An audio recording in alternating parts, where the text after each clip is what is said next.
Hey everybody, I'm Jon Taylor. I'm a clinical social worker. I practice outside of Salt Lake City, Utah, and I primarily work with folks who are struggling with sexual addiction and intimacy disorders, as well as couples who are healing from sexual addiction and intimacy disorders. So it's kind of where this webinar comes from is the work I've done in the past with individuals getting sober and recognizing how individual work in recovery sets us up to do some really great relationship work. And we also don't have to wait. It's my belief, and it's, I think, supported by a lot of research. We don't have to wait until our recovery is perfect to dive into our relationships and improve them in addiction recovery. In fact, diving in early on and doing what we can tends to have better outcomes for both individuals involved and for the relationship in general. So we're going to talk about some aspects of making your relationships work. And for the next, I think it's the next 4 or 5 weeks, I'm going to be talking about detours in relationships. And these are the 4 or 5 most common areas where we detour from the connection and the safety you want into other issues.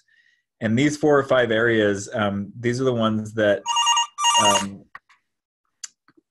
survey after survey and observation after observation with couples, these are the 5 most predictable detours and the 5 most powerful detours.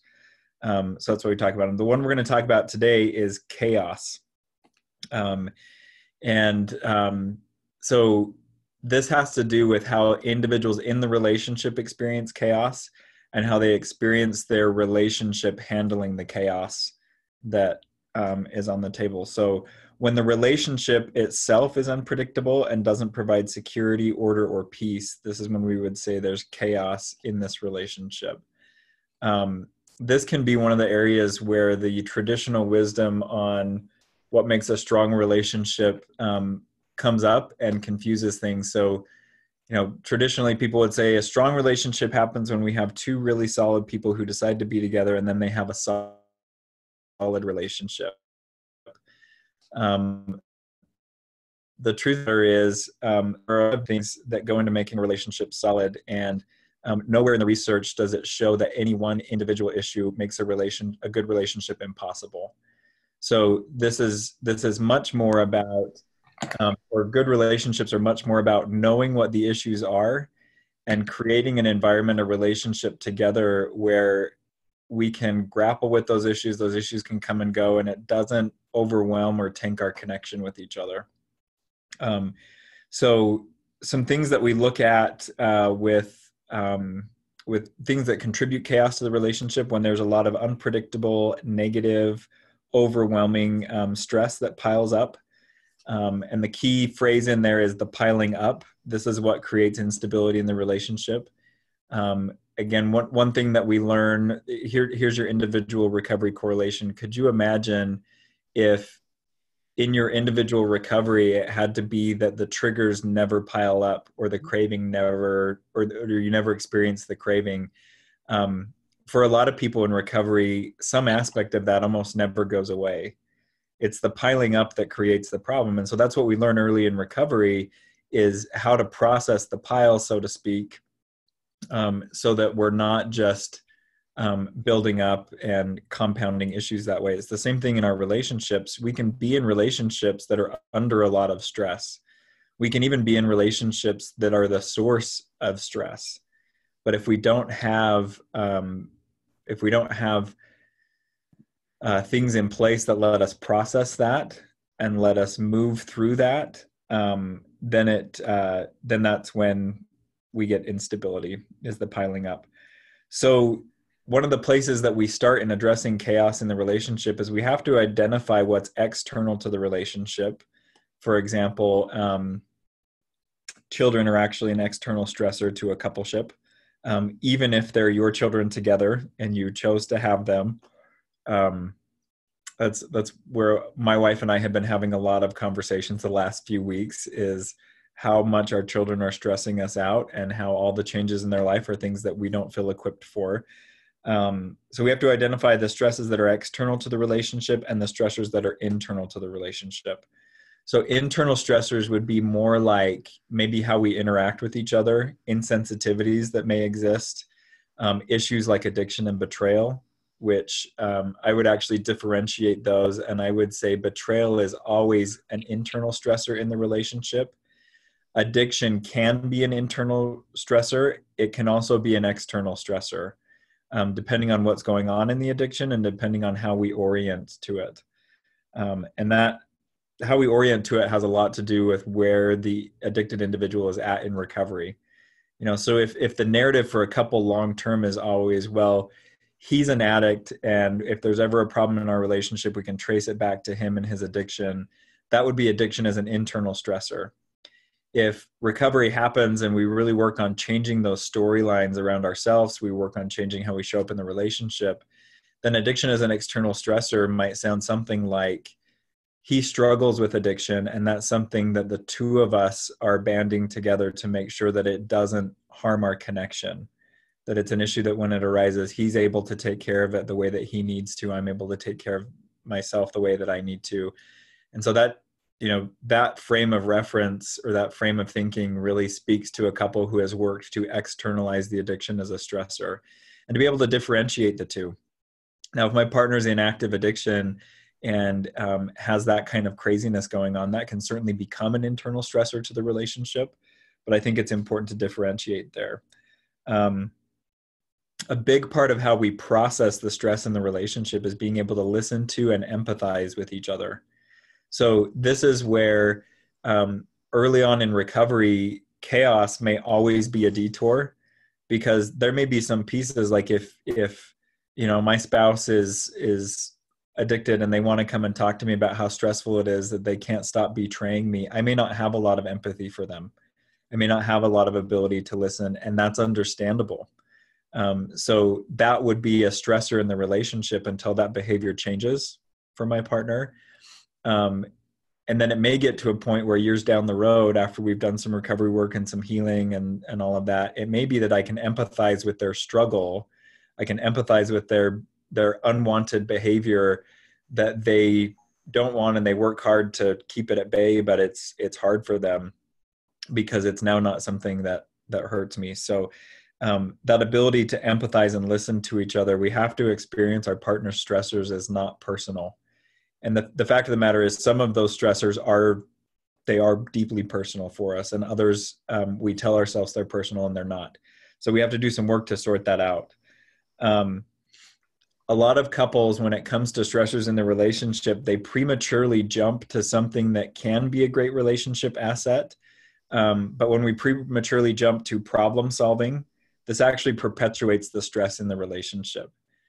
Because what reduces the stress in the short term is feeling understood and feeling valued by your partner, even though you're under stress or even though things aren't perfect. So when we jump to problem solving, immediately, if this is something I think stereotypically a lot of men have to learn, when their wife or their partner comes to them and says XYZ is happening, and the husband or the male partner immediately comes back with, well, what you should do is, because that misses the boat. I didn't want to know anything what to do. What I need to know is that you hear me and that you understand me on this. So really being able to listen for understanding. Something else that helps is being able to change the locus of control, both for the individuals and for the relationship, even if it's on tiny, tiny things. So a staple of modern psychology is this idea of an internal locus of control versus an external locus of control. With an external locus of control, we orient to the world and we say things happen to me and I don't have a say in it. With an internal locus of control, things can still happen to us, but we may say, I can choose how to respond. Or we may be able to say, this happened to me, but it doesn't have to keep happening to me. I can make some changes there. So changing our locus of control really has to do with identifying the things that we can do and the things that we should do and doing them. So one way this might look in a coupleship, even around the small things, this may come down to, let me think of a good day-to-day example here.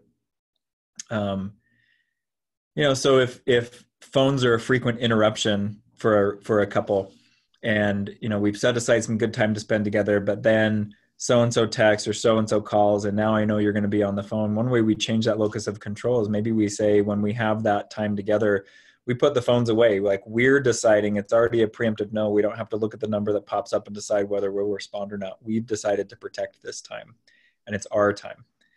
So even those kind of small things that you can identify with your partner that can be changed, that can start to change the narrative around stress. Also learning individual stress management methods and coupleship stress management methods. So one study showed that 15 minutes of non-erotic or non-sexual massage between partners reduce the signs of stress and depression in both parties. And massage isn't the only way we get to that. So if we can find some safe things that we can do together to help each other to reduce stress, that can go a long way. I have some couples that that I work with. They call it their weekly or their dump session, and they set aside time. And one partner will say, "Hey, I need to dump. I'm going to need about 15 minutes," and the other partner will say, "I'll get in a position to listen." They get themselves ready to listen, and that partner just gets to dump whatever, and the other partner gets to listen empathetically and to share that empathy.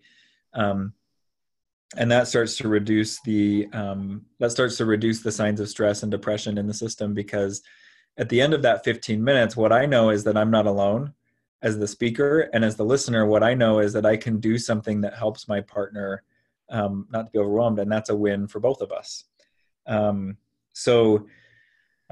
Stress management methods are a big part of reducing the overall stress in the system. And this again goes back to individual recovery. I was talking to one of my clients earlier today, and we were talking about how in her life, she's organized to believe that when pain is going on, it means I'm doing the wrong thing. It means that I have made a mistake. And I said to her, in some way or another, I think this is at the core of every addiction, is this fundamental belief that pain should not exist, whether it's because I don't deserve it or I shouldn't have to mess with it, or if I do everything right, then I will never be in pain. I said a big part of recovery is kind of having that emotional growing up and realizing that pain is part of the process, and it comes with the territory of being alive and being human. And so it may not be setting up our barrier to avoid the stress or the pain. It may be more focusing on how we greet the pain, how we greet the stress. And it's the same way for our relationships. Conversations around how we're doing with stress and check-ins on how we're doing with stress are critical to a connected relationship.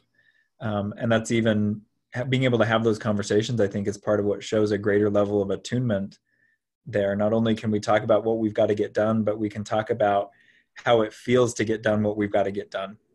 We're really kind of walking side by side in that.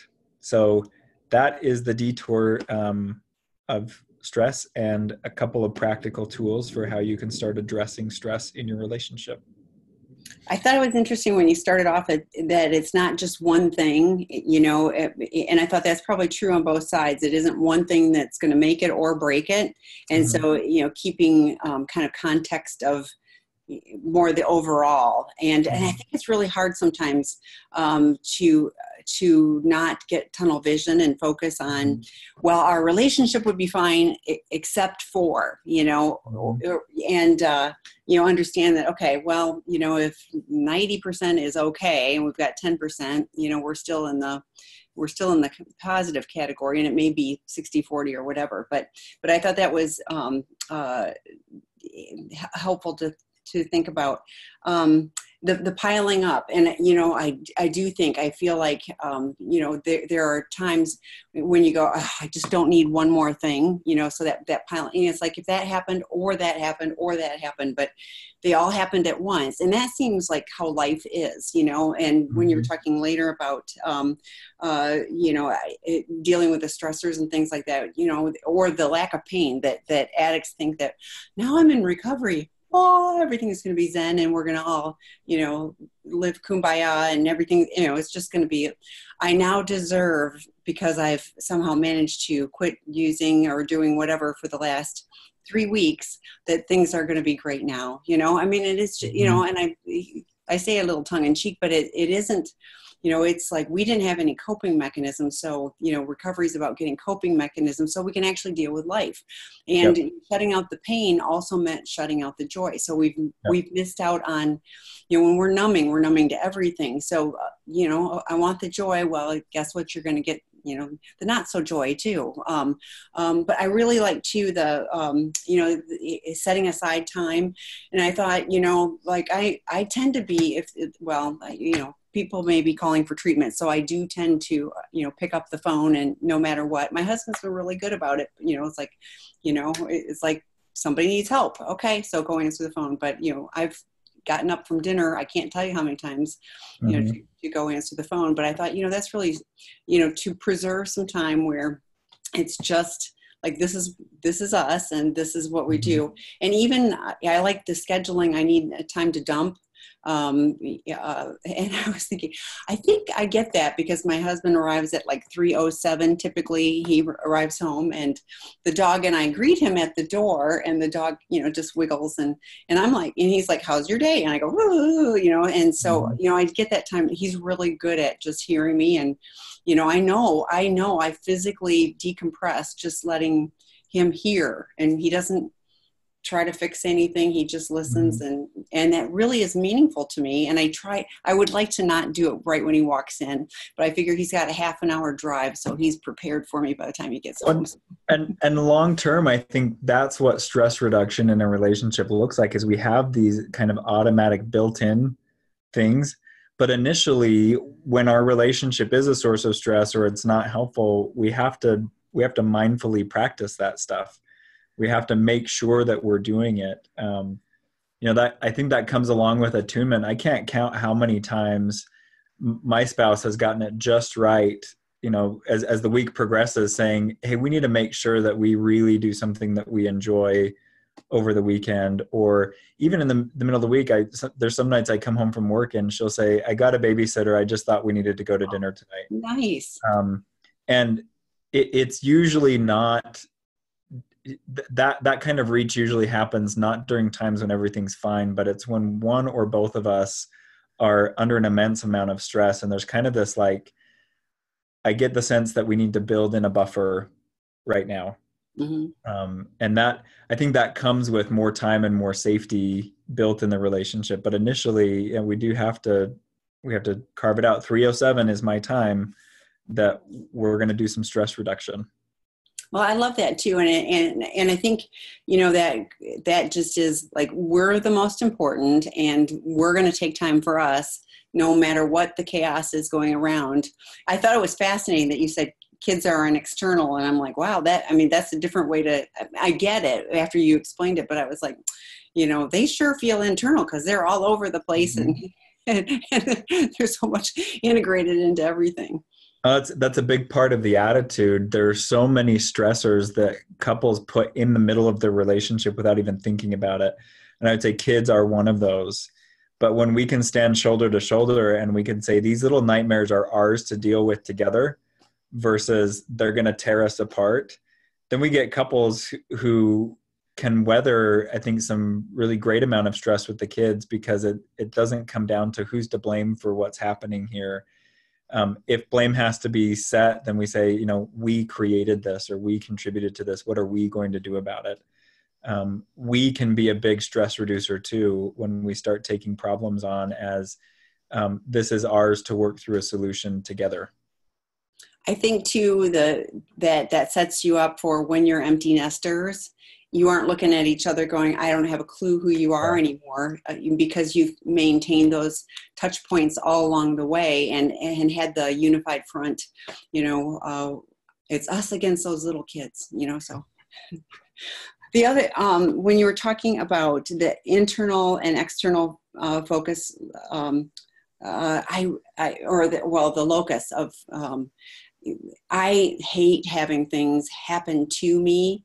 I don't like being a victim. And so, stuff happens, but I really do appreciate when I can go, okay, this happened, what are my choices in it? And a lot of times it's like, I can go, I deserve to grieve this. I'm going to give myself X amount of time to, feel sorry for myself or whatever.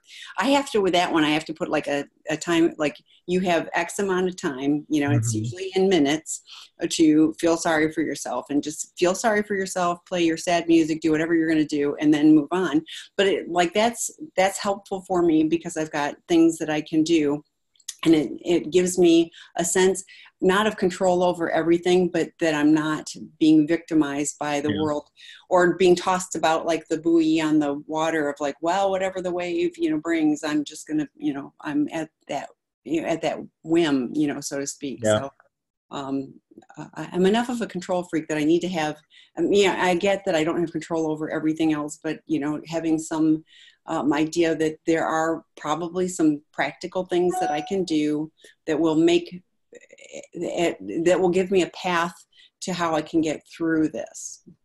Interestingly enough, I see this around money with couples and individuals all the time, especially when resources are tight or there's like overwhelming debt.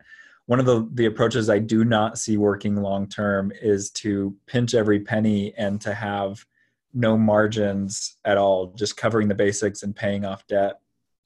So I'll usually encourage individuals and couples who are working on that to set aside a specific amount that they get to spend on whatever they want. That can be frivolous. It can be but it's they get to choose what to spend it on, because it gives that sense of my money still serves me. I don't serve my money needs.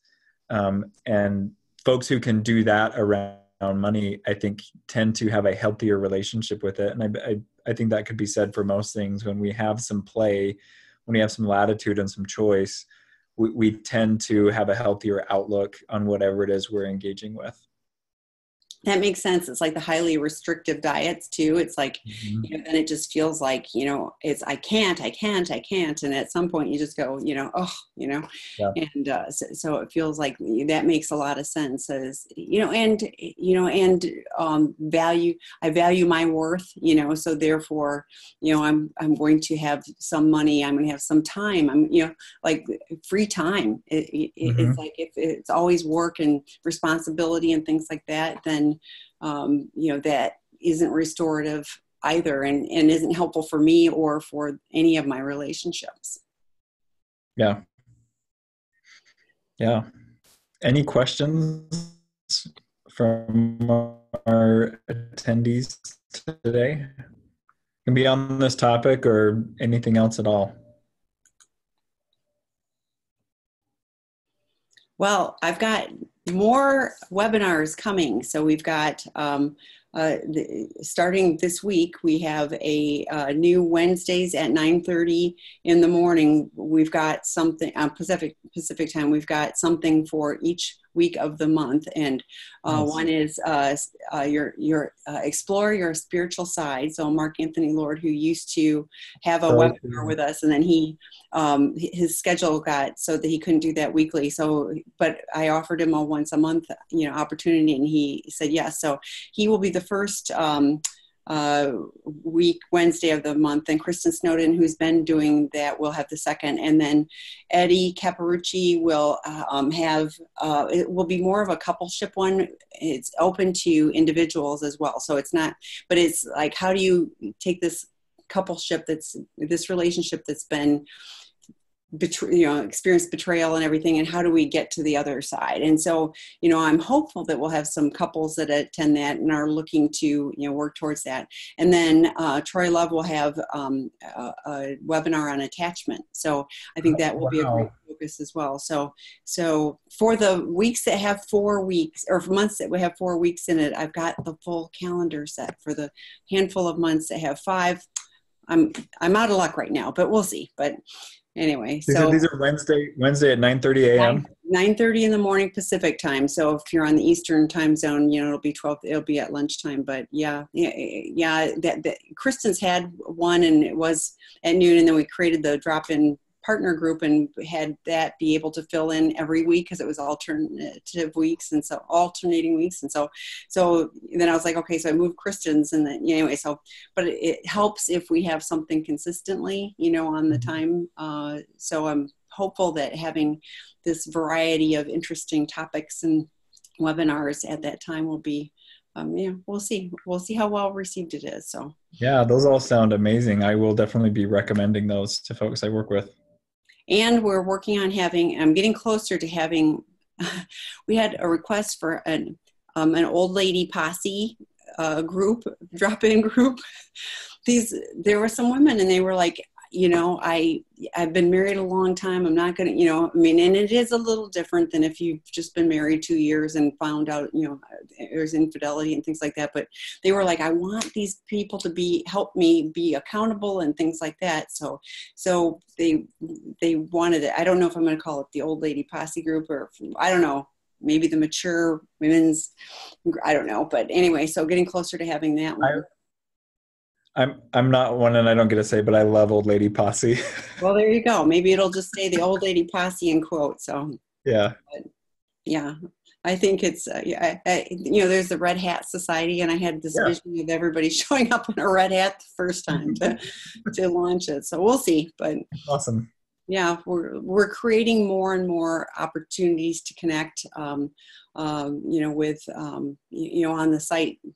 There's such a need. So, and speaking of that, Scott Brassard just posted a blog on the male partners, because there's really not a lot of resources for men who are partners. So we have them, and his blog was about how the difference between how women experience, they both experience betrayal, they both experience trauma and all of that, but it's like, in our society, it's, men don't talk about it, they tough it out and all of that type of thing. So less likely to reach out and more difficult to find if you don't connect with all the women on the group or something like that. So I thought that was a good blog, and we'll see. But we do have the male partner group as well as the female sex and love addict group, that are specifically, for people who fit those categories. So such good stuff. We'll keep adding. So,